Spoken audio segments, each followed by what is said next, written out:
Yeah. Ignore him. He's all right. You just don't know You just don't know, man. Yeah, he's gonna protocol. smack me upside the head with that cross he had. These crosses that they carry. These are huge bronze crosses, about 5 pounds each. Come back. Nice design. Design on my face, right? One less, but No, they said, nah, man, you must have seen the spirit or something.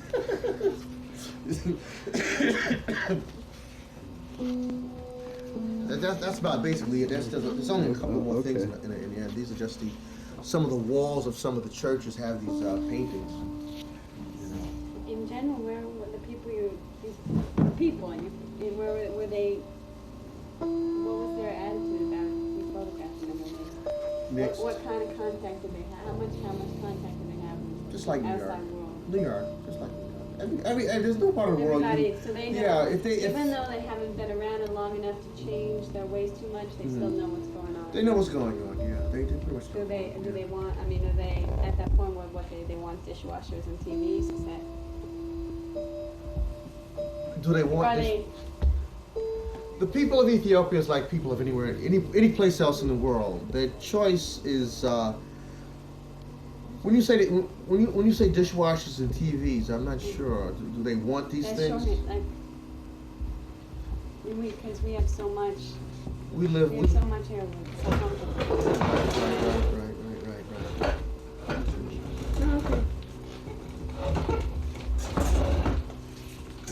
So I was just curious if they were coming up to you and they had sort of a fixation on America. Most of them didn't know I was from America. Most of them just thought I was a refugee from somewhere. Oh, okay. They can't tell. I mean, it's like if you were to go to Europe. I mean, 9 times out of 10, no one. Depending on where you go, of course, if you go south of Europe, they can say, "Well, you're probably from Central or something like that." But if you would go to Europe, I mean, they couldn't just look at you and say, "Okay." So the same thing with me. Me in Africa. So finally, your skin color was to your advantage. Well, not really. No, why not? No, it Too fast. Well, see, because they again, it's like when the priest came up on me and they expected me to kiss the cross and bow down to him. I mean, I know it now. Now I do it. At the time, I didn't know. Okay, I mean, whether I believe in it or not, it's not about believing in it. I just didn't know. I didn't know the protocol. Okay, I am not of that culture. So when some bearded guy come up to you with some huge turban with long dread, and he's speaking to you and how to, everybody else kind of like bow down and shy away from him and kiss his cross, and he'll put a cross around your head, you kiss it, and you walk away, and you don't say much to him. And here I am, like, trying to figure out how to take a picture of the guy. I'm saying, wow, I mean, he doesn't want to be photographed. This I already know, okay? Now, how am I going to photograph this guy? This guy looks really nice. I mean, it's like, for instance, like, this is a shot of one of the senior priests. I mean, when I seen the guy, I mean, he's just something straight out of something biblical, Oh, here he is. Look at this guy. Now, the only difference between the established group or the established church and the monks is that the monks look like Rastafarians and don't they look like Rasta, have nothing to do with Rastafarianism. Rastafarianism is something Western, okay? That's something very new. But in terms of what they look like, these guys look like Rastafarians. Green, and they come out gray. Causing a serious commotion, And later on, I found from a kid that what did he call me? He called me. I found that they call me Satan. They call me what are some of these words they use in religion? Heretic, and all these crazy phrases refer to a person who doesn't believe in religion. And it wasn't about that. It wasn't that I didn't believe. I just didn't understand the protocol. So my skin color is not always an advantage, because sometimes you go into a situation and people assume because of who you are and where you are, you should be a part of what goes on. Or do you know? Or you already know. Okay. again, that you know, that's why now I seriously humble myself. If I don't know something, I just I just put my head down and just, you know, being Americans, Europeans can tell Americans. They can even tell American blacks from African blacks because of the arrogance. Americans are very arrogant. You can't tell most Americans where they can't go. And if you can't, you better give a good reason why. And not just because. You see, an American would give you an argument. Somebody else from somewhere else would do that. They'd just, okay, cool, and walk away. And that's the difference, you know. You understand this, you know. Now, depending upon where I am, you know, I just hang out. You know. I don't. When I see people bow, I start bowing. I see people step away, I start stepping away. And a lot of times, what happens is a lot of times I can't get the image because, you know, you're trespassing. You got to know when you're trespassing and when you're not trespassing. You know, like taking a picture of this monk walking through the marketplace with his cross on it. I mean, you know, a lot of things can happen. People can stone you. You see, all of a sudden, a rock comes upside your head. You know, you say, well, it's not anti-American. You trespassed on someone else's culture. You did something wrong, and this is what happens. That's a consequence. That's a consequence. And a lot of times, you know, when I see my fellow brothers. When I say fellow brothers, I'm talking about fellow journalists in certain situations, man. And these cats, man, feel that that bullets bounce off them, man. Usually bullets don't. You know, it's heavy. It's real heavy. You know? So you have to move kind of slow sometimes. You got to move real slow. When people gain your confidence, you shoot. You know, because one, they don't know who you are. You know, one time I was in Haiti. I came into this village where they had a ceremony, a beautiful ceremony. We were almost chased out. And again, I was amongst fellow black journalists from the United States because of the image that Haitians seen of images in the United States. Remember the time I went with Chester Higgins? Mm-hmm. If it wasn't for the fact that Chester brought his book with him, he brought a book with him, just simply a portfolio of photographs, we wouldn't have been able to take the photographs. Why? Because the photographs in his book depicted something different. Okay? It didn't show the arrogance that most photographers have when they go into other people's culture. If you don't understand something, instead of we sitting down and bowing down and learning what it is we should learn about the culture, we simply, you know, hide behind the ignorance of our camera and think we're supposed to be where we're supposed to be. And we use, what is it, the First Amendment rights, which only exist in Manhattan. Shit. You know? I mean, only in Manhattan. I mean, you could go places in the South and you talk this First Amendment shit, stomp on your ass. I don't care what you're trying to do. You know?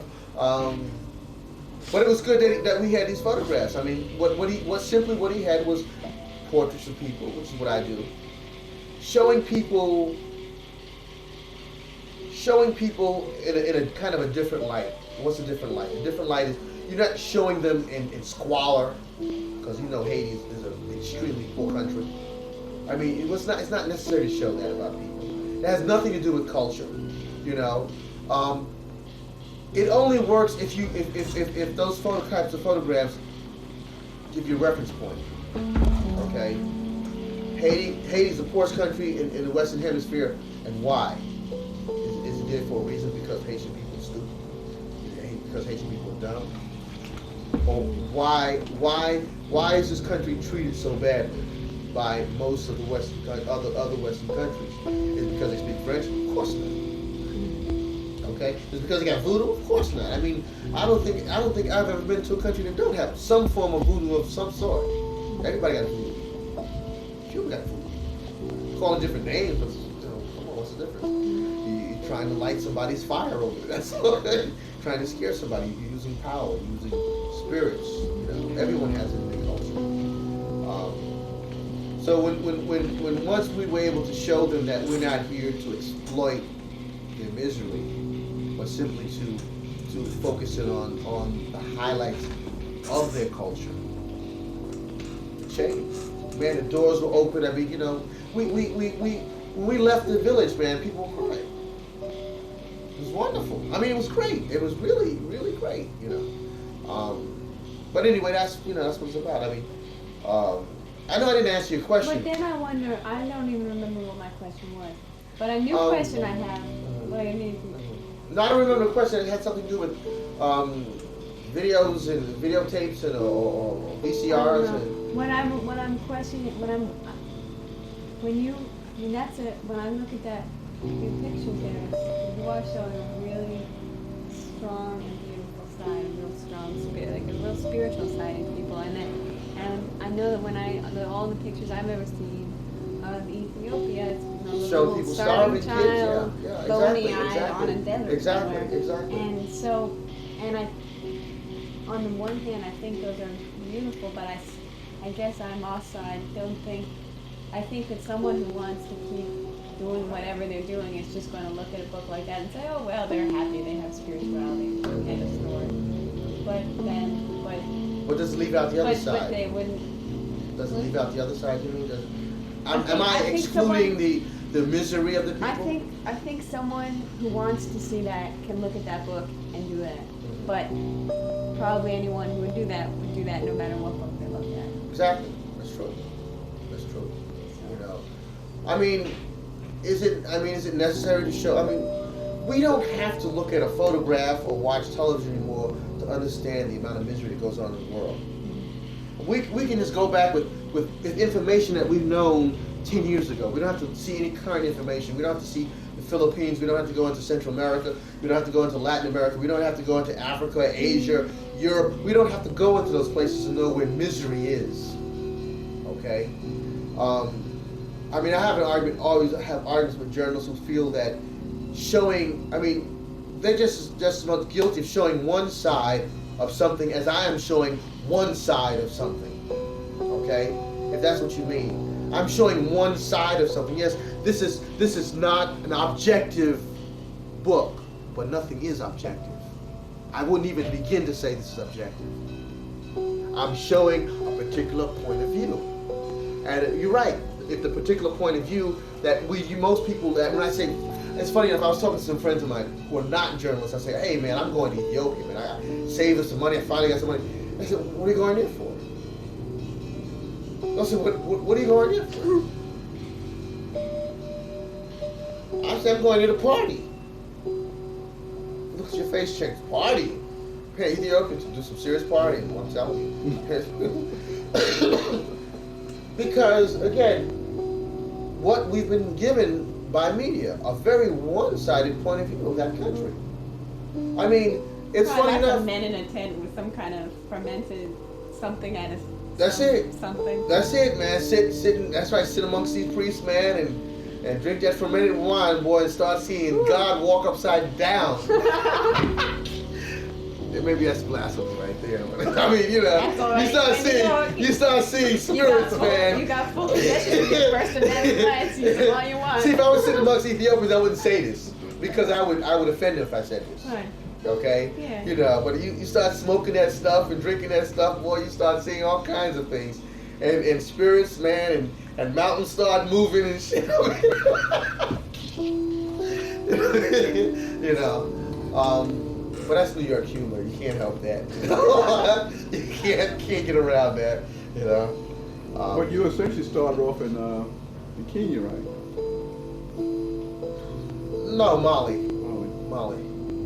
Yeah. But And worked your way north. Worked my way east. Yeah. Well, northeast. Yeah. But that's slightly different. Mali was slightly different. Malians too, they like that beer. They get that fermented wine beer, man, you know. Do you find when you were going back through your pages and negatives, you had to there were pictures that had these aspects of whatever misery and squalor or just plain boring? Never had none anywhere. No, I was there in 1982, And all those cats, Knackway, all those cats out there, they were looking for skinny people, man. No, well, see, again, they were looking for something different. It's funny enough when I show these guys some of the work, they were in the same country that I was, and they can't believe that they were in the same country. But see, again, their motives were different. They were working for whomever, Times Life Magazine, National Geographic. I'm working for me. So, yeah, they were looking for skinny. Listen, when I was in Haiti, I met this Italian photographer, nice guy. I forgot his name, who works for SIBA agency. I don't know if you know anything about agencies. Okay. Anyway. I mean, when he ran into us and he found that we spoke English and we found that we were journalists, he wanted to know, especially when he met Chester's from the Times. I don't even know Chester Higgins Jr. from the New York Times. He's a staff captain of the Times. He wanted to know did we come across any people with the burning necklaces? Burning necklaces. He was wanting to know did we come across that. I said, nah, man. All we was doing was. Where's the car crash? Where's the car crash? Yeah. I mean, this is what we want to do. I mean, we tell them, hey, we're going to a voodoo ceremony tonight. You want to come?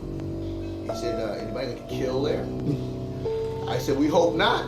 No, but this is the mentality. They have an agenda. They have to sell something, and they have to present that side of something. Most of my pictures is about people. People living, loving, touching, eating, dancing, singing. Which is one of the reasons why I travel to a country anyway. I don't travel to a country to see somebody's misery. Shit, I got misery where I live. That's right. I mean, Yeah. I mean, every time I park my car somewhere, I gotta wonder if it's gonna be there when I come back. Is that misery? Or if it is there, how much have they left me? How many pieces did they leave me? I mean, is it enough that I can take it somewhere, or do I leave it there? So I don't need that. I mean, I don't need to show that. I don't have to show that. I mean, for those people who feel they have to, I mean, it's cool. I don't have to show that. The two awards last year for the Eugene Smith Award was James Knockway, the stuff he shot in South Africa, and Mark Aston that dealt with poverty in Brooklyn. I mean, how much poverty. And then they talk about people being desensitized to misery. I mean, come on. I mean, you're overwhelmed by it every single day. I mean, this is my point of view. I mean, come on. People do more than just kill each other. Occasionally, people even love each other. I'm working. When I'm here, I'm working on a project right now called Private Moment in Public Places. I don't have any stuff here now. We simply deal with people showing affection in public places. And what I'm doing is I'm gonna hit some taboos, even though it's against my religion, but I'm not gonna get into that. I'm gonna show lovers. I don't care who lovers are. If they're showing affection, I'm gonna photograph them. So if we're talking about two men, two women, man and a woman, if they're showing affection to each other in a public place, I'm gonna show that. I submitted that stuff in the Village Voice documentary photography. I haven't heard anything from them, and I also submitted that stuff in Aaron Siskind Foundation. Yeah. Haven't heard anything. I know I didn't get it. I wonder what got it, but I don't know who won that. But the right person. Yeah, I know. It was already chosen. Yeah, to go public with it. But no, I can't. See, I have to live with my pictures. I have to live with my pictures. Some people don't have to live with their pictures. As much as I like Salgado, as much as I like Eugene Richards, I mean, after they take their pictures, how these guys live with these people? I mean, those are powerful pictures. I don't know if you study journalism. I don't know if you know what I'm talking about. I don't study it. I know about one out of 8 people you mentioned. Oh, okay. But that one, I know what you mean. Yeah, it's how do you live with them? I mean, Salgado, you know Salgado? Yeah, that's the one. Okay, I mean, how do you live those pictures, man? Some of those pictures, whew, wow. I mean, I think the Other Americans was the only book that he did that showed. I mean, it showed affection towards the people and the culture to whom he was photographing, even though a lot of it had to do with his own culture. In a distant sort of way. I mean, he comes from the hierarchy of Brazilian culture, which is kind of distant. I mean, I don't know if you've ever been to Brazil. I mean, you talk about homeless. Talk about disparity between those who have and those who have not. I mean, you know, it's just so great. But he did show a certain degree of affection with these people. For some of his other stuff, the stuff he shot in Cambodia, did you see that stuff? Mm-hmm. Wow, did you see that stuff, Alex? Sure. The stuff he shot in North Africa. I mean, he spent a year in North Africa, going from almost the same trek that I took, and I mean, all he did was photograph dead bodies. Man, at one point, how do you? Now, why don't people like to see hope? I guess people don't like to see hope and persistence and just people doing their thing in someone else that you want, because that means maybe they're equal as you. It's a modern, maybe it means they're just kind of human. primitive mentality. Yeah. Yeah. Yeah. And it deals with more with aggression than anything else. My friend and I were talking the other day about the Village Voice with that last issue with all those dead bodies hanging out on the front page, and there's Right. an interesting side of it. Dead bodies. That's right. Especially dead black bodies in general, but dead bodies all over the place. You see dead bodies all over the place, and I guess you look at a dead People- body to and me you it's- say, "Oh, I'm alive." People who do wrong and want to feel some sort of justification for doing something right. So they're like, "Oh, well, I'm alive." No, it's not No? that. This is a guilt trip. It's a kind of mutated guilt trip that's all. To me, it goes back to, the days when they used to throw people to the lion. Telling you. and have Yeah, everybody yeah. That's right. Yes, watch it's somebody related. get chewed to death by That's a right. lion. It's related. That's right. It's still very much You know, there. It's still Roman. It's in all of our systems, Roman. That's though right, we it's want still to, there. not admit it, but in a weird way, we are always drawn to that. That's the reason. Yeah, that's it. And it's not a matter of color and No. social. Dead bodies. It gives you a certain pleasurable satisfaction to look at it, and it's very morbid. As long as it's not related to in any way to you, so you can maintain that distance and still look at it as dead bodies. But if it was a relative, it becomes something else. If it's somebody that you know, it becomes something else. So they're very careful about identification of those kind of situations and individuals. They have to be distant enough to be published. So that's You that's have to what's show a up. certain given respect if it's somebody that's known. So in most cases, even in somebody die in public, they quickly cover the body up.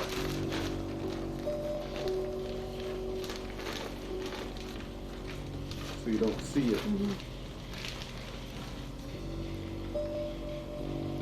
So finally, I look at that stuff you're doing, and I guess now I'm sitting here, I can think of all these endless droning voices that someone threw by me in some photography class about documentary photography being dead. Documentary, oh, blah, da, da, da, da. But people aren't dead, it's just documenting. Continuous process. It's not. It doesn't die. Continuous. It seems like, it seems like it's been abused a lot. Of course it has. It's yes, been it has. abused a lot. I think about still. places I've been where people just, It still if has. they've been And abused still- and they've been and it abused still by has. It people, still will yeah, be, it still yeah. is, and that's It why still will, yeah. the people that you're describing, the people coming in, y'all look too fat. Find me some skinny kid. Yeah. I don't know, too much meat on that one's bones. Come on, there's gotta be skinny. This is Ethiopia. There's gotta be someone around here I see eating in That 60 is- days. That's right. Line them up. Show a crowd of them. Yeah, it's They terrible. pay somebody off to line them all up. That's and right. Shoot a crowd. That's right. Got it. I mean, there's nothing wrong with show. I mean, suffering is just as much a part of life as everything else. But there's just rarely any balance. Don't expect. I mean, to expect balance. I mean, that's one of the things I was telling Al. Maybe that's why I'm running into trouble. I mean, I'm showing the other side, and most Too much people are not of the used to other the side. other side. I mean, come on, they don't have no culture over there. All they do is die and shit. What kind of culture do they have? Maybe I show somebody eating somebody's body or something. Maybe they can get into that, you know. But it's weird, man. It's really weird. Ethiopia culture. Wow. What kind of culture is that? Coptic? What's Coptic? I had an experience last year. I was doing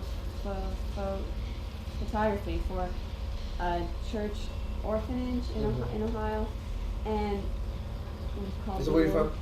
No, but I went to school for a while out there, and they was basically started by someone who the father came out of slavery and came up there and started this farm orphanage, and I went in and I figured they need publicity, so I went and photographed. But then I had to edit what I did carefully because there was some stuff that happened that day that was, you know, the church and people doing their thing and very beautiful little kids getting up and singing and a picnic with people just having all you see, you know, basketball kids grinning on the truck and little kid walking around on the farm with a big man showing them where what's at and stuff.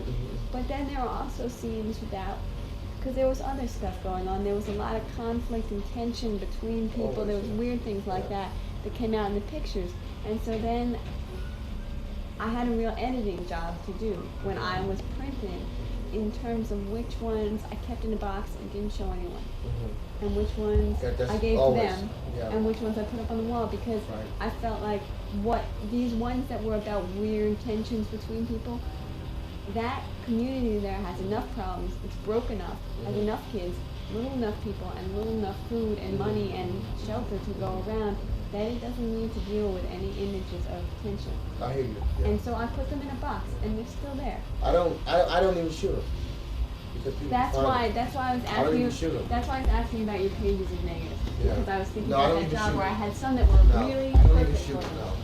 I don't even shoot it. No, because if you it depends on. I don't shoot it. Okay. Now maybe that'll take a lot away from me as a journalist. You know, journalists just have to be objective and show a certain point of view. You got to show balance. But see what happens. That's not what happens. When they call me, when I get calls and they want to see images of Ethiopia, I don't never get calls for this stuff. I always get called for something else. I just simply don't have it, and they go with somebody else. And so I don't have it. I don't have it. I probably could have made $1 million if I had photographs of starving people and dead people. And one of the things that happened, I passed up shooting a funeral, a religious funeral. No, I did. No, only because of how I know it's going to be received in this country. You know, that's the only. And it was a beautiful funeral. It was a beautiful. An elder of a village died. So when an elder died, it's like everybody comes out, not just like an old man. He was like the elder of the village, and everybody come out and they best and they cry. It's mourning, but it's like a balance of laughing and crying and partying. You know, Africans do some weird stuff sometimes. I mean, you know, dying could be a festive occasion rather than, even though the closest people are hurt because of the person passing, but people have a good time. They'll dance and have a good time. But I passed up shooting that because of how I know it would be received here. And I have to be aware of how it's going to be received here, you see. Because I show a lot of what goes on in the religious community, but I left out certain things. And the only reason why I left them out is because I purposely didn't shoot them, because I have to be aware of how people receive these things. Okay.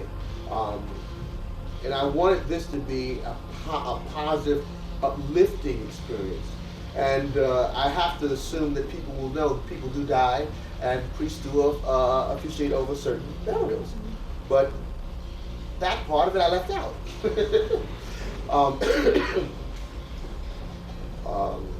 Well, again, I won't shoot that. Why would it be received? Because I know. Because most people. That would be the dead body thing? Yeah, it comes back to the dead body thing, yeah. That's it. It's, how many Vulture. years from. Vulture. Yeah. Camera's Vulture. Yeah, from 1980, I think, to probably 87, it finally dwindled out. for about almost 5 years in this country, all we seen was starving dead bodies. That's all we seen. That's all we seen. And we were live aid and all kinds of aid to death. We kind of like, wow, man, I just You can't. mean there's something else in the world outside America besides starving dead bodies? Yeah, there is. But again, it's, I don't know. So I don't show that. I mean, and if I do, you can show it if you put them both together. You see, if you show the tension photographs between peoples and what goes on, along with people having fun, that shows a balance. Okay, that's cool. But what happens is people may, force you to tell you, whoa, what's your name again? Miriam. Your strongest images, Miriam, are these kids, man, with tears. You really pulled it out of them. You reached deep into your soul, and all of a sudden That's right, I scratched them and hit them. yeah. All of a sudden you begin to feel that, wow, you came away with some great pictures. But you don't look at everything. You look at one thing, and it's because they just decided to not look at the other stuff because the other stuff doesn't have the same feeling. You see, so it's kind of weird. I mean, you have to you have to force yourself if you're going to show that to show the balance, whatever it is, whatever it may be, to show the balanced nature of something rather than just the one side of something. Okay, but that's within you. I mean, everybody, again, I can live with my images. You're a different person, so whatever it is to turn you on. But if you're concerned, like the way you sound, you are concerned. If you will show them, you should show them all, not just, and show a balanced side, not just two pictures of kids having fun and the interrelationship between parents and children and whatever in the community and children, and the rest of everyone crying. No, that's not going to work. You got to show, well. See, what's important is I guess it depends on the situation, especially it's important not to hurt anyone who's already in a real position. And so that is more important to me than making the art. That comes first. I hear you. And so it really would vary situation to situation. But are you hurting them? Nah, I don't know if you're hurting them. In this situation, Are if you these hurting? pictures had been around and gotten publicity, gotten in the newspaper, it would have. In this particular situation, because it's a small town situation where people already think whatever that farm orphanage out on the edge of town is weird. They already think it's weird and it has a weird reputation and people are already kind of weird about So it. if you showed photographs, then they'll just come in and That close it confirmed down. the fact that it was weird. And partly it does deserve its reputation of being a little weird. It's a little weird, but it's also a little wonderful. And it's doing something that other people aren't doing. Right. But yeah, so it is a thing. Yeah, you gotta be careful. You gotta just go into each situation Yeah, and say and feel it out. what's going on. Right, right. What do you want to represent? Yeah, my editing comes in the camera. I don't edit on the contact sheet because I don't use contact sheets. Never use contact. Only when I shoot a job. I'll turn the contact sheet over to the person I shoot a job to. But my own work, I edit in the camera. I edit in my brain. I choose what I don't want to show and what I want to show. Well, I'm not gonna say that I don't shoot a lot of film. I just edit it. I mean, I edit in the camera. I think that's more important. Show. If you don't want no one to see it, then don't show it to them. If they see it on the contact sheet, then they'll see it. And then somebody say, "Oh, that's good too," and they don't show that. And my opinion, I edit in my brain. I edit before I get the picture. After the fact. But then I'm always working on things. I'm always working on ideas. So I know pretty much what Of course, you work out the idea through a lot of images, but I work. See, I mean, in some way, yeah, it makes sense. I think that those pictures that I took might have a place, but they're a place of something else. They're not place of the documentary on this place. might be part of a series years from now about relationships between people. Mhm. That would be art. It wouldn't be related to a documentary on That's this fine. place. But I didn't want him in that documentary because I wanted a biased document. You know, I wanted it to be. Well, you see, favorable. again, one And one they thing I've produce- learned, yeah. See, one thing I've learned, that everything is biased. Mhm. See, everything is biased. Why they choose to show that angle of the room opposed to another angle of the room is biased. I mean, they don't give you the choice. They select for you. Every one of these photographs, someone has pre-selected for you what they thought was important. I'm not judging whether it's good and bad. I'm not judging whether what they do is successful or not. It's biased. I think Richard Avedon once said something that let me see if I can remember his quote when he said that everything in life is objective until it comes to camera, and once you take the picture, it's no longer objective. It becomes subjective. See? Which is true. Once you made that selection, it is no longer objective. It becomes a selective, subjective process. And that's one of the few things I ever heard Avedon said that I said, whoa, yeah, man. You know, he has thought about some things over the years. You know, I guess if you do something long enough, you can produce something of that's heavy. You know, I said, yeah, that's true. You know. But that's what it is, you know.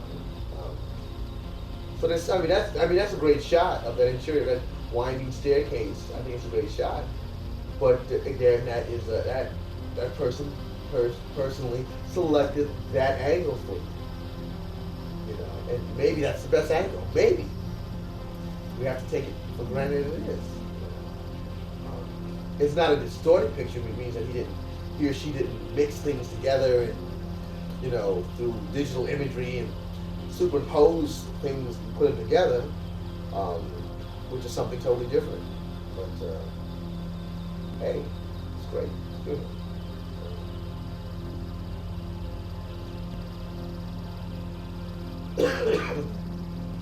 But yeah, edit before you take the shot. Then you'll never make any excuses later on. Well, I didn't really mean to say it. I didn't really mean to do it. But you shot it. You know, if you shot it, it means something made you do it. Something inside you made you shoot it. You thought about it when you shot it, and when you seen it later on, you thought about it, but something made you do it. So if you don't want them to see it, Hardly. don't do it. Yeah, we'll see. I mean, I think it's more than another solution problem. I can shoot it, but don't print it, don't show it to someone. It will be seen. Because It will be seen. It may not be. part of the problem. See, you don't know where your life is part of the going. problem is You don't know where your life is going, Miriam. You don't know where your life is going. Who knows? 5 years down the road, all of a sudden you become real important. Don't laugh, but you may. Someone wants to put what you do in retrospect.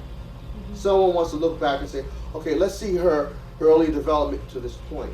But see, at that point in time, when I guess what does matter. The choice I'm making It there does is matter. that it would be. I think that my mind is too complex to walk into a situation like that and to not be interested about different facets of it. And so, but years down the line, it wouldn't matter so much if this photograph of this place in small town Ohio got printed, because at that point it would be somewhere, if it was some art thing, it would be. You got to always be concerned of your images. My point of view. You have to always be concerned of your images. You must always take the responsibility of your images. That's what I say.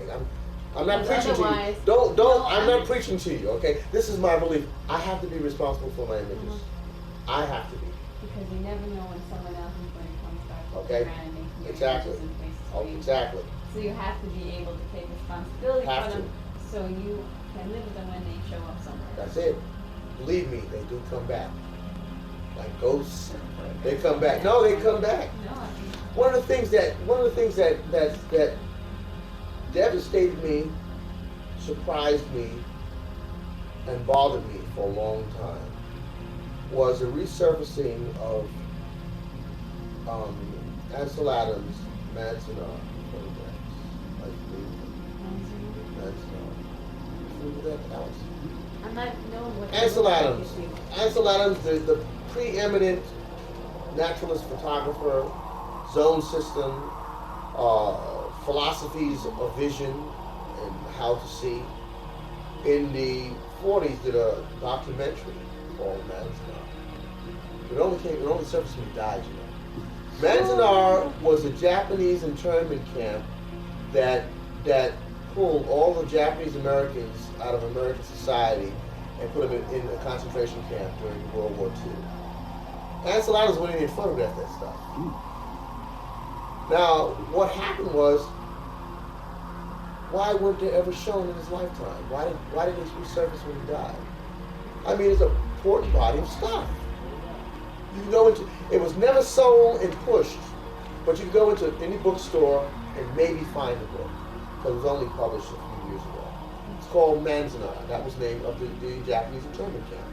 Done by Ansel Adams. The concert pianist, the conservationist, Ansel Adams. That's deep. That's deep. He must have had to sit on that stuff and say, I will not show this stuff, talk about this stuff, and you make me famous. He's dead now. So whatever you feel about the guy doesn't matter anymore. His prints sell for $100,000. This is Ansel Adams. I'm talking the Ansel Adams. Look for it. It's not a great book because the reproductions are not great, but it's Ansel Adams doing documentary pictures. He did a lot of off the wall. Yeah, of course he did. Of course he did. It's coming to the surface now. You know, you say, well, what person? Ansel Adams is. Wait a minute. Remember, I had a book on him instructing the use of Polaroid. Right. Yeah. That's Ansel Adams. Yeah. No, he did a lot. He wrote a lot of stuff.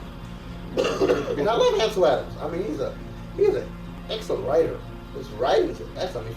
If you ever wanted to develop a philosophy in photography with a language, this man did it. Forget about taking pictures. Just the language of the man. I mean, you know, he simply used musical terms in the language of photography. Tone, scale, in order to describe how we should speak about our images. The man was great. I mean, there was a book I used to carry with me. Just so you know that stuff, like people talk about tone and range. Yeah, that's Ansel Adams. That's right. Values. I mean, the cat was heavy, and not just because of his pictures, because the guy thought about what he was doing, and he was able to articulate that. I mean, fluidly, very, very accurate. The cat is bad, but I was stunned to see the Manzanar stuff. I said, well, damn, I have books of Ansel Adams. Where did this come from?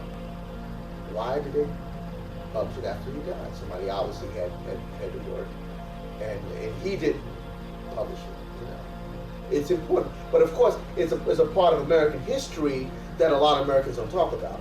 That we ourselves had concentration camps in this country. That we segregated an entire population purely because of their ethnicity and put them somewhere else. You see, I mean, it goes against the whole idea of democracy.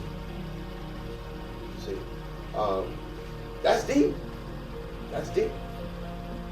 He shot it, and he's the only one I know shot it. I mean, I haven't even seen this stuff by Walker Evans. I'm sure maybe Walker got stuff too.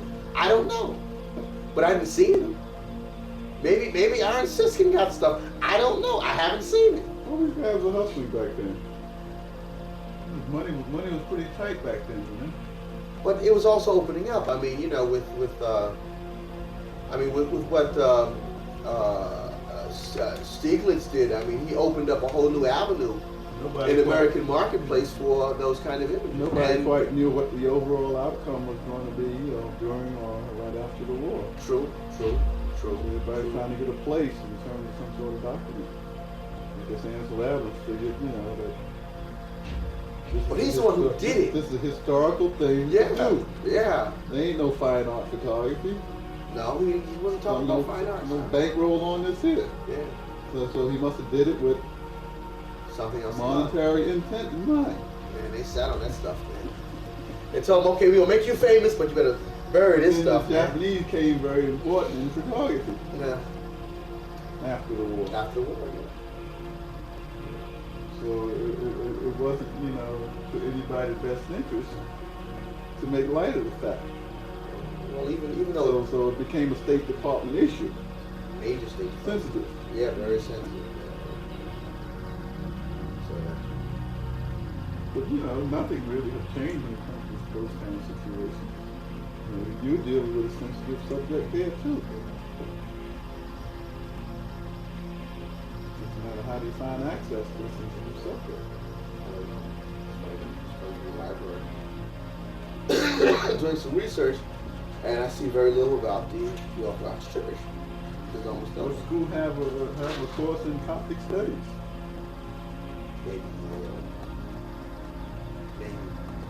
Maybe part of some religious theology that they take study maybe history of Christendom or something like that.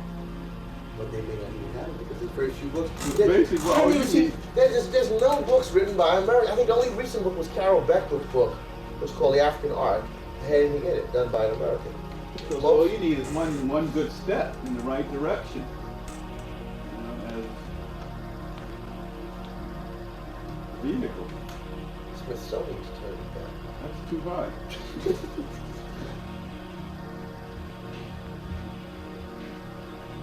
Of their of their publications, man. So we don't do nothing like that here.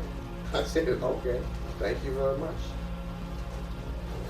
But anyway, if you see it, it's called Manzanar. Okay. You know, just go to the library and look at it. You know, it's interesting series of photographs. Ansel Adams. I found it for $5.